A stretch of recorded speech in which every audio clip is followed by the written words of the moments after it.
Last night, Five Nights at Freddy's 2 opened in theaters. Did it improve upon the weaknesses of the last film, or is this another movie made just for the fans? Let's talk about it.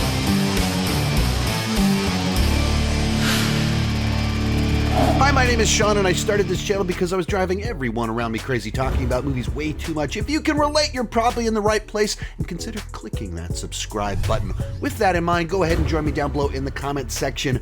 What did you think about Five Nights at Freddy's 2? And give me that really important context. Are you a Five Nights at Freddy's fan? Someone obsessed with the lore that's played all the video games and bringing that perspective into watching the movies? Or are you someone like me that has not played the video games at all? It is just a movie person watching a movie. With this, I went in watching it with my son, who is obsessed with the video games, is obsessed with the lore. This was like his most anticipated movie of the year. Well, behind Minecraft. And me, as I just mentioned, the only time I've ever played the video game is because my son was like, you gotta play this, you gotta play this, you gotta play this, and he just wanted to jump scare me. So I don't know the lore at all. I watched it with someone who knows all of the lore. I will share a little bit of my son's take on the movie at the end of this. He didn't have a lot to say, but as the fan, I will include his perspective at the end, and let's get started with the review. And when it comes to the first movie, I'm kind of in the same place as a lot of people where I just kind of thought, yeah, it was fine. It was good enough. It doesn't do anything particularly offensive or alienating. It's not super memorable, but it's also not super forgettable. It's just kind of right there in the middle. But as the father of an 11-year-old who I want to get into movies and enjoy a lot of the same things as me, I could observe it from his perspective as someone that loved the lore, that got really into it. So for him, it worked great as entry-level horror, something with a little bit of edge, but not so far gone that he shouldn't be watching it at his age. So I could see the purpose of the movie, and I understood who it was appealing to and why it was appealing to them. And thus, I was generally pretty favorable for it because of my son's experience with the film. I was hoping with the second movie that they could improve upon some of the mistakes of the first film, hear some of the feedback, improve upon it. And the trailers actually made me think that maybe they were doing that. It felt like a bigger film with a little bit more horror to it and potentially a little bit more urgency, stakes, everything like that that would elevate the first film and improve upon it with a bigger budget, everything like that. And unfortunately, I simply don't think that that's the movie that they delivered. It just kind of felt like an empty film. That there just wasn't much there at all on any level. We've got all of our returning characters. They're there again, and everyone kind of has their little mini arc of what they're trying to do. We have a new threat. We have a new villain. We expand upon the lore of the franchises versus the original one, and this other girl, and different mysteries kind of going on, and there's a festival in town. There's all these different plot lines. There's all of these different subplots, but there's no main plot that's super compelling and interesting.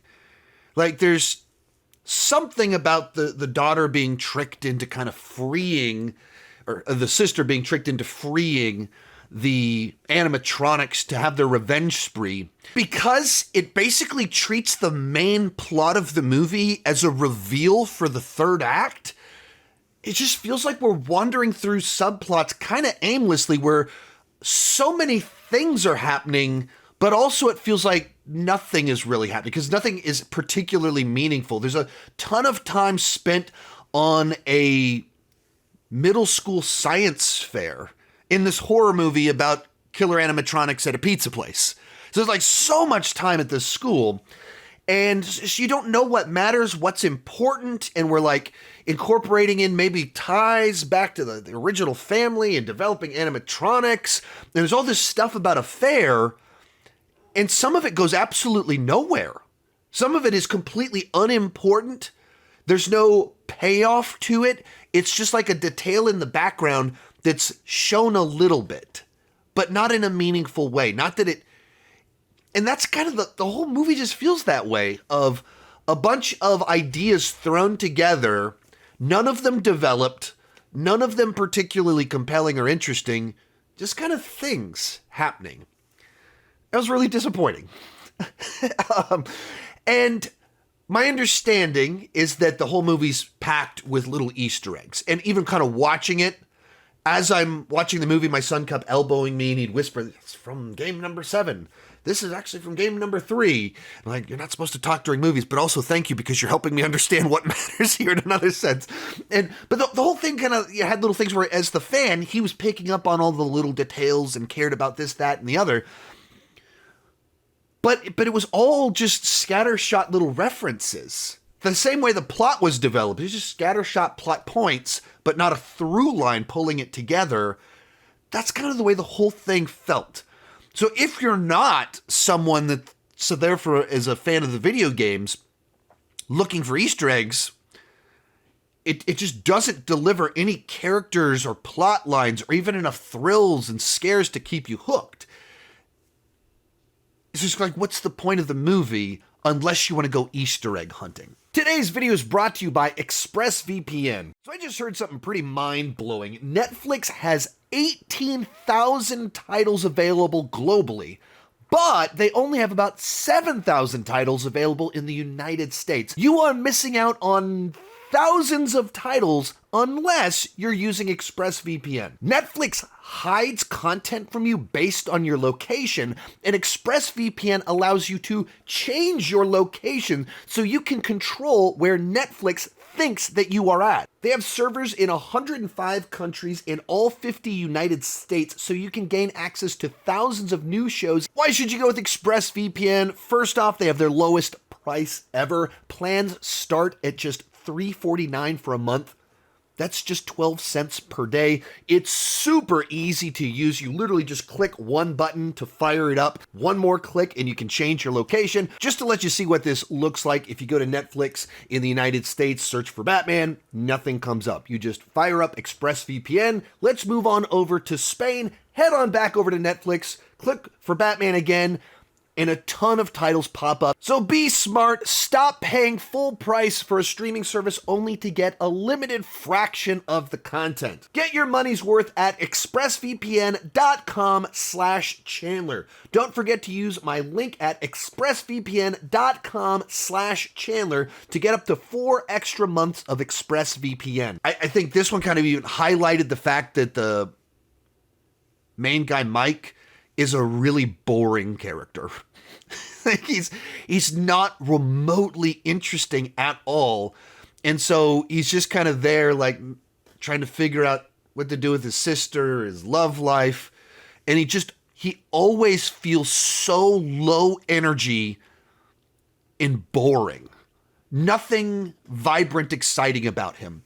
The main female in this one, she's got a little bit more spunk to her, a little bit more of like a complicated backstory, a little bit more personality, but nothing that's actually compelling or interesting. The most interesting character in the movie is the sister, who this time has kind of like found her place in life and is, kind of broken out of it and is actually kind of excited. So just the simple fact that she has an energy to her and emotes and gets sad about things, has a clear, like, I miss my friends, I want to find my friends, and acts in accordance with that, makes her more interesting simply because she feels like an actual person with a personality and desires and interests and pursues them, not like a low energy guy that just doubts everything. And that's kind of the problem with the movie. Even like the main plot has the animatronics ended up being freed, and there's kind of a mission that they're on.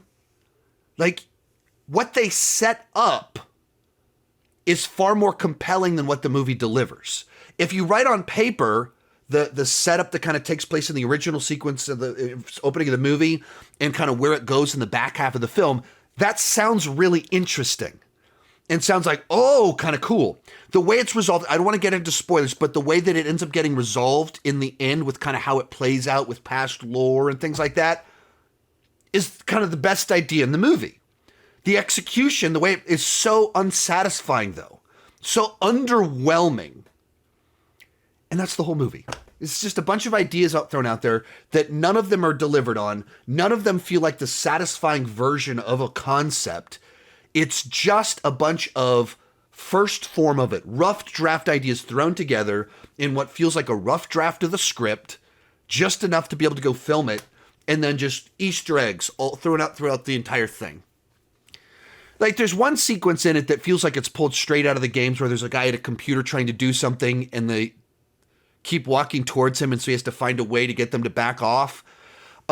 It's kind of a terrible sequence in a movie because it's just game mechanics in a movie. And so it plays really hollow, but at least it felt different. You haven't seen something in a movie and it felt like the games in my little experience with the game. So at least I got it. I was like, yeah, I don't know that this fully works, but at least I get why this is interesting and different.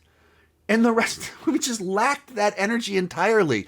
It's just like a dull film that doesn't have enough kills, doesn't have any interesting characters. It's all subplots and very little main plot, very little story, just all subplots. And it takes too long to reveal what the actual story and plot of the movie is. And so you just kind of feel like you're drifting around with boring characters while not much interesting is happening. So just, when your starting point is the first one was fine and you come up with a big downgrade, what do you have left? Just a pretty bad movie, unfortunately. My son, who is the mega fan, was kinder, but even he mostly talked about things he was frustrated with. I liked it. I did have a lot of problems with the movie. There's a lot of issues between the movie and the games with like certain characters and things that happen. But overall, it's pretty good, but I do prefer the original over the sequel. When you put it all together, this movie is strictly for the fans, and I don't even think they're going to be that excited about this movie. If you're not someone that's deep into the lore of Five Nights at Freddy's, this movie just doesn't have any value to offer you. It's not scary enough. It doesn't explain what's going on well enough. The characters aren't interesting enough, and it's just so scattershot. There's nothing to latch onto unless you're Easter egg hunting as a big mega fan of Five Nights at Freddy's and the lore. Overall, it's a C on the entertainment scale of 5 out of 10, and you can skip this one unless you're a mega fan, but even then, you don't need to rush out to go see this movie. So, like I said, my son enjoyed it more than I did, but even he was not buzzing about this movie coming out of the theater. He was mostly pretty negative about what they kind of did with the lore. So that's not a great sign. Thank you so much for watching, and keep talking movies and TV too much.